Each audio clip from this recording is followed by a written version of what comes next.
Hello, BookTube, and welcome to Shaketube 2018. This is a BookTube event in the month of September when myself and a bunch of other BookTubers are celebrating Shakespeare plays, one each Saturday throughout the course of this 5-Saturday month. And it's a slightly different read-along than usual. As I mentioned last time, it's sort of an a la carte type thing. Each of the BookTube hosts is talking about a different set of plays instead of one unified reading schedule. There are many that you can pick and choose from. And I talked a little about Shakespeare last time, and this time I want to talk about a specific play, and that's my favorite Shakespeare play, Julius Caesar, which was written probably right around the turn of the century, 1599, 1598, 1600, right around in there, when it's important to note, but not essential for the play to note, that by that point, by the turn of the century, England as a country was wondering about its future in terms of leadership.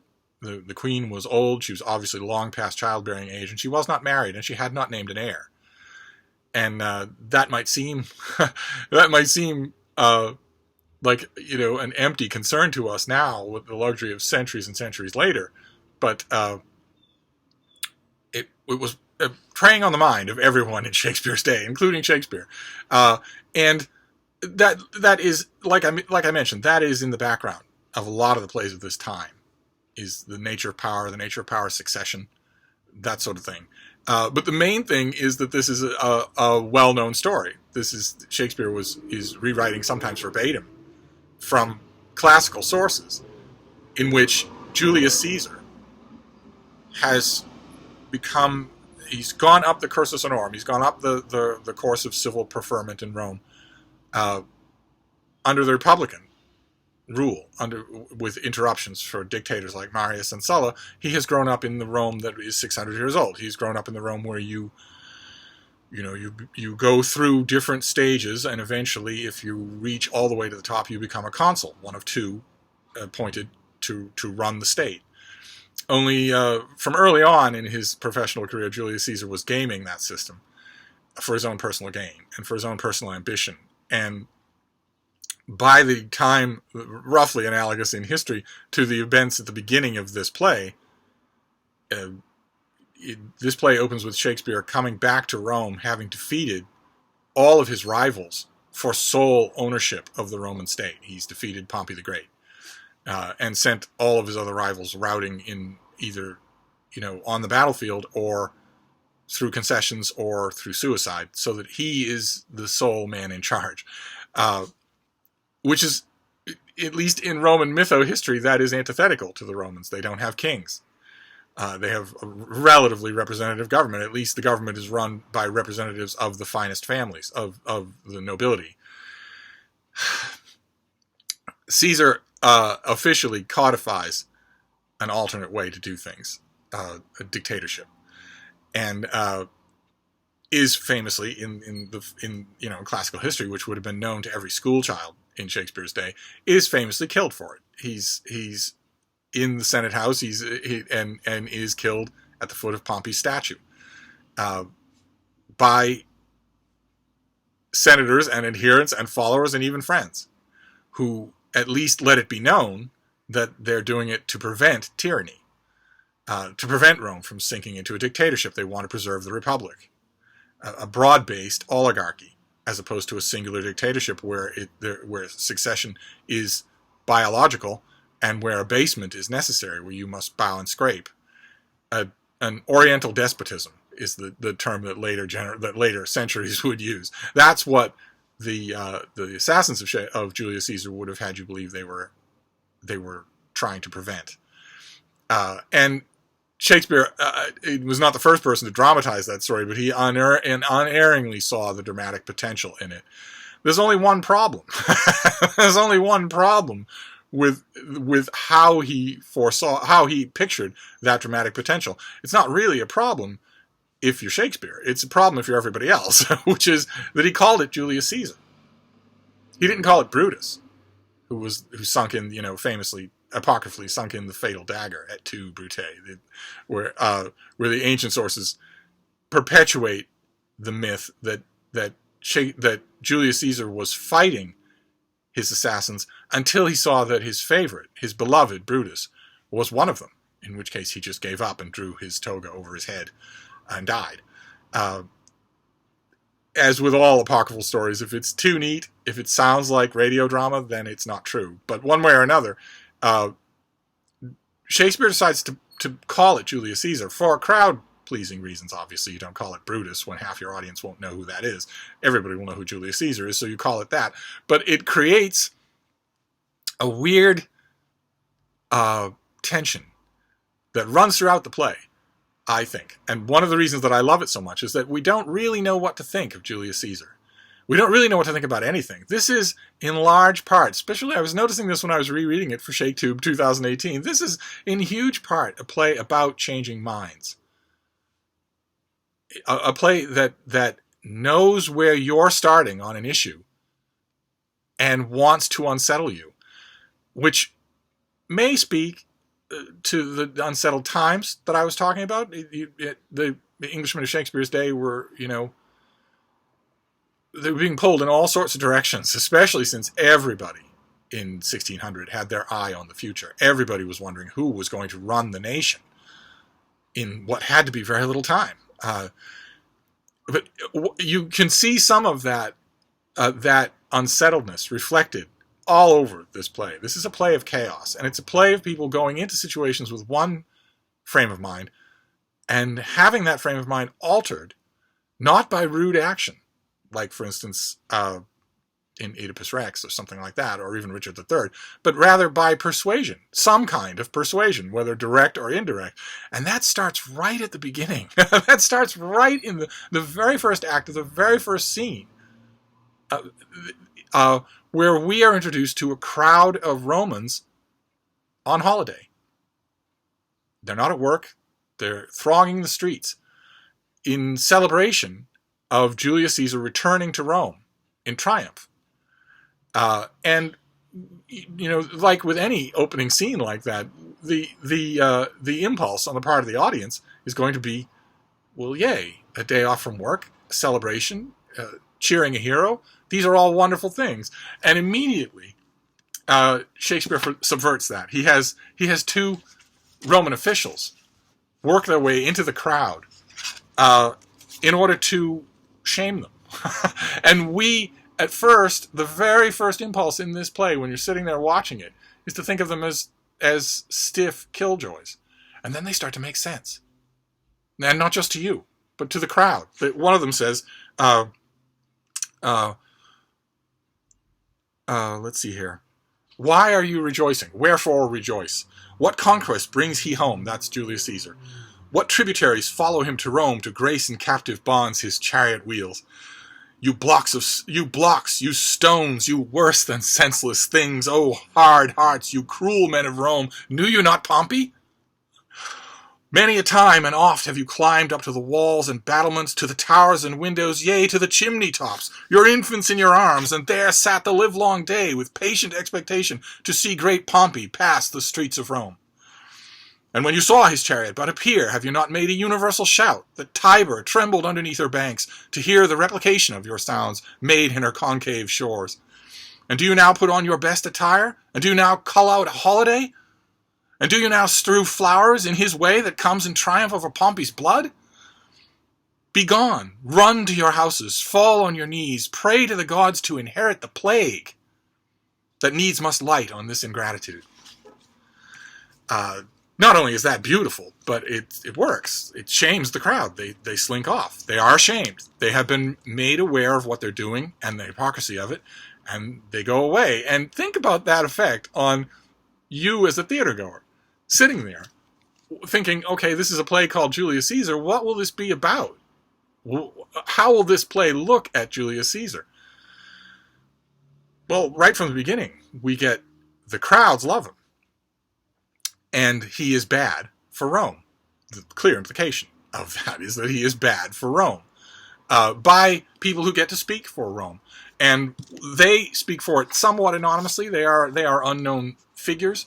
But very soon after that, known figures from history, Casca and Brutus, two of the most marquee of the assassins of Julius Caesar, have a discussion. Now, keep in mind, this is all before we've met Caesar. All we know, we hear the crowd cheering him. We hear the uproar. We know he's passing through Rome, but we have not met him yet.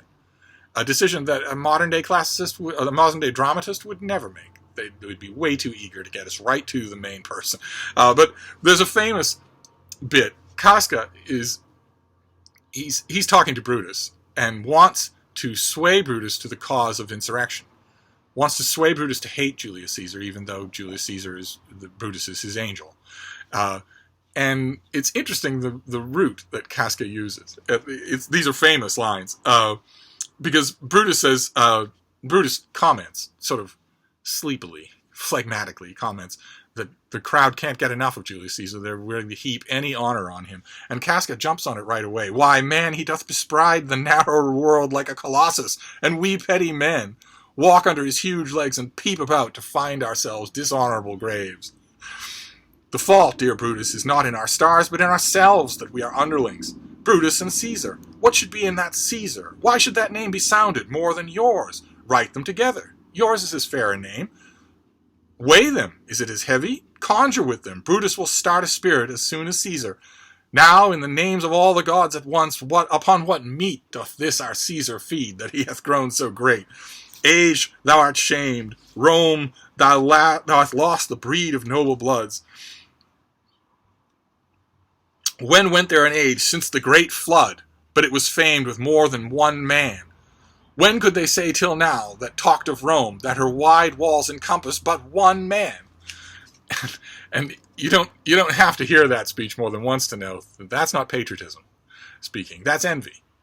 And when we finally meet Caesar, he's not a colossus. he's deaf in one ear. He's insecure. He brags. He's a buffoon. He's a bit of a buffoon. But he sizes up the men around Casca perfectly. He knows exactly what they are. And he knows the kind of people he needs to counteract them. And none of it is talking about rhetorical essentials. All of it is, we are suddenly in a play called Julius Caesar that is about the most pivotal moment in ancient Roman history. We are suddenly dunked into people rather than ideas. The people of Rome are shamed. They're not shamed for any political reasons. The tribunes who shame them are not saying you're on the wrong side of history.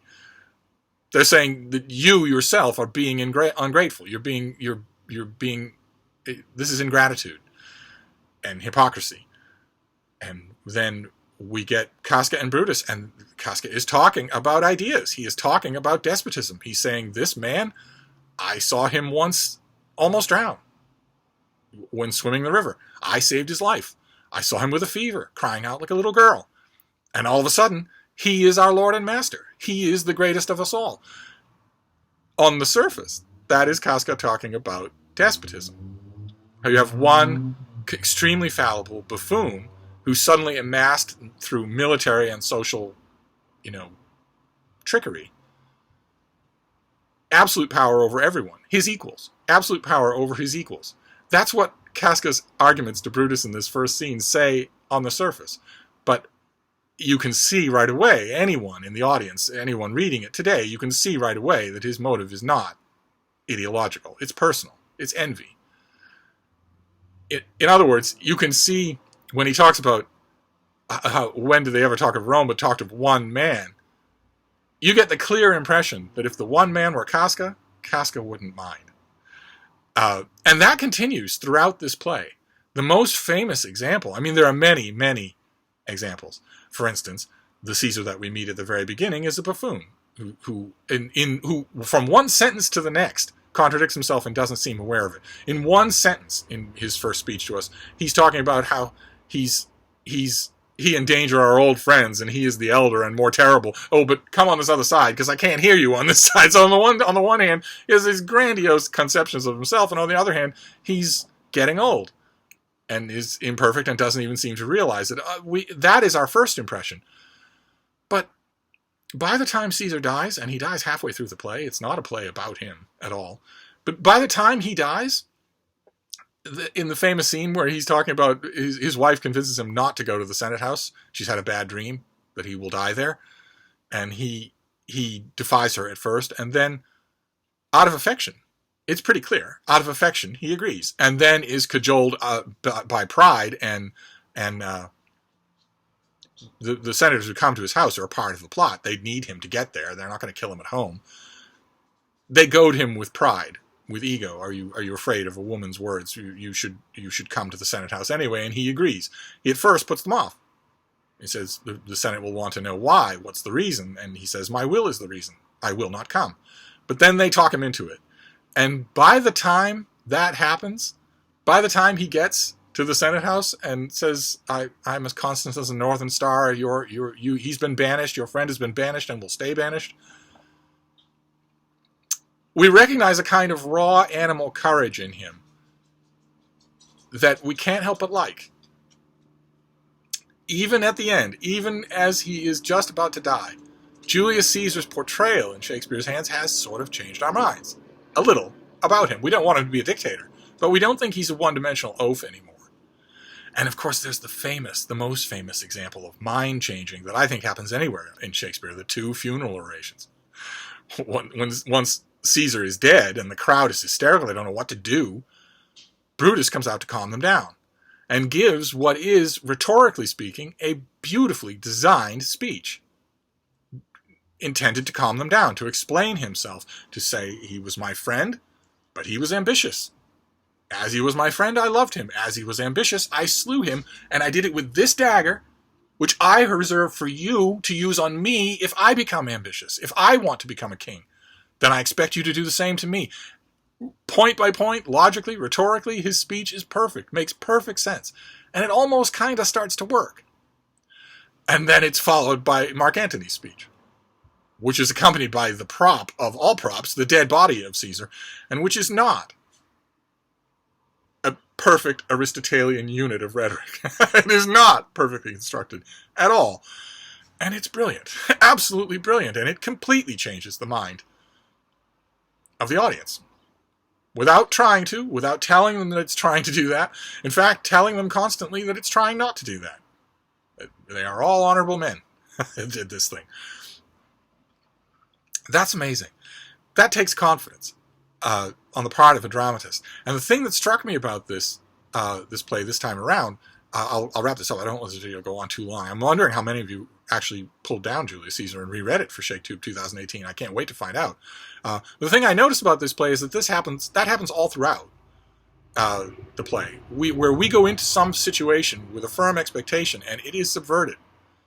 Later on in the play, Casca and Brutus are of course falling out. Of course they are. They never had the same motive. They never had an ideology in common. Of course they're going to fall out.